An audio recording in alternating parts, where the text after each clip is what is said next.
இயேசு கிறிஸ்துவுடைய சரீரத்துக்கு அடையாளமா இருக்கிற அந்த அப்பம், புளிப்பில்லாத அப்பம் ஒரு ஸ்பெஷலான பேக்ல இருக்கும்னு சொன்னாங்க பாத்தீங்களா? அந்த பேக் வந்து எதை குறிக்குதுன்னா திருத்துவத்தை குறிக்குது. அந்த 3 கம்பார்ட்மெண்ட் எதை குறிக்குது என்றால் பிதா, குமாரன், பரிசுத்த ஆவியானவர் குறிக்குது.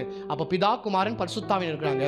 இயேசு கிறிஸ்து என்ன பண்றாருன்னா அந்த பேக்ல இருந்து நடுவுல இருக்கிற அப்பத்தை எடுக்கிறார். இது எதை காமிக்குது என்றால் பரிசுத்த ஆவியானவர், பிதாவும் பரிசுத்த ஆவியானவரும் இருக்கிறாங்க. அதுக்கு நடுவுல இருக்கிற இயேசுவை அவர் பிரிக்கிறார். பிதா, குமாரன், பரிசுத்த ஆவியானவர் திருத்துவத்துல இயேசு தனியாய் எடுக்கப்பட்டு அவர் உடைக்கப்படுவார், அவர் பிக்கப்படுவார். அவர் பிக்கப்பட்டு 3 நாட்கள் துணியில சுத்தி அவர் அடக்கம் பண்ணி வைக்கப்படுவார்கள். அதுதான் இயேசு பண்றார். அந்த அப்பத்து மேல 3 கோடு இருக்குன்னு சொல்றோம் பாத்தீங்களா? அந்த கோடு எதற்காக காமிக்குது என்றால் இயேசு கிறிஸ்து தன் சரீரத்துல காயங்களை ஏற்றுக்கொண்டார். அதற்கு அடையாளமாய் அந்த கோடுகள் இருக்குதுன்னு பார்க்கிறோம். இயேசு இப்ப பாருங்க, நம்ம பஸ்காவை பார்த்தாச்சு, ராபோஜனத்தை பார்த்தாச்சு. இப்போ திருவிருந்து என்றால் என்ன? இயேசு கிறிஸ்து 2வது அப்பத்தை துணியில சுத்தி வச்சார் பாத்தீங்களா? அதை எடுக்கிறார் பாத்தீங்களா? அந்த அப்பத்தை தான் அவர் சொல்றாரு, இது என் சரீரம்னு சொல்றார். இது என் சரீரம், என்னை நினைவு கூறும்படியாய் இதை வாங்கி புசிங்கன்னு சொல்றாரு பாத்தீங்களா?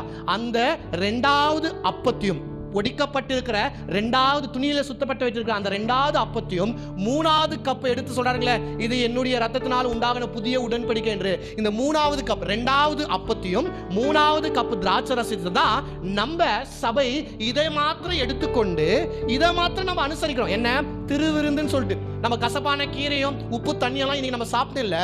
ஏன்? அதெல்லாம் யூதர்கள் பழக்கப்படுது. நம்ம என்ன எடுத்துக்கணும்? இந்த 2 காரியம். இயேசு கிறிஸ்துவின் சரீரத்துக்கு அடையாளமா இருக்கிற அந்த 2வது பீஸா இருக்கிற அந்த அப்பமும் 3வது கப்பு இயேசு கொடுத்த அந்த திராட்சை ரசம், மீட்புக்கு அடையாளமா இருக்க அந்த திராட்சை ரசம், இயேசுவின் ரத்தத்துக்கு அடையாளமா இருக்கிற அந்த ரத்தத்தையும் தான் இனி நாம் எடுத்துக்கொண்டு திருவிருந்தாய் அனுசரிக்கிறோம். அல்லேலூயா, அல்லேலூயா. எத்தனை பேருக்கு இந்த இன்னைக்கு பேசின காரியம் எல்லாம் பிரயோஜனமா இருந்துச்சு? அப்போ ஒரு யூதர்கள் இப்படித்தான் பஸ்கா விருந்தை அனுசரிப்பார்கள். இயேசுவும் அப்படித்தான் அனுசரிச்சார்கள். ஆனா இன்னைக்கு நம்ம ராபோஜனம் எடுக்கிறது இல்ல. நாம் என்னதான் எடுக்கிறோம்? திருவிருந்து. இயேசு சொன்ன அந்த 2வது அப்பமும் 3வது கப்பு திராட்சை ரசமும் தான் நம்முடைய பங்கா எடுத்துக்கொண்டோம். அதை நம்ம பிராக்டிஸ் பண்ணிடுறோம்.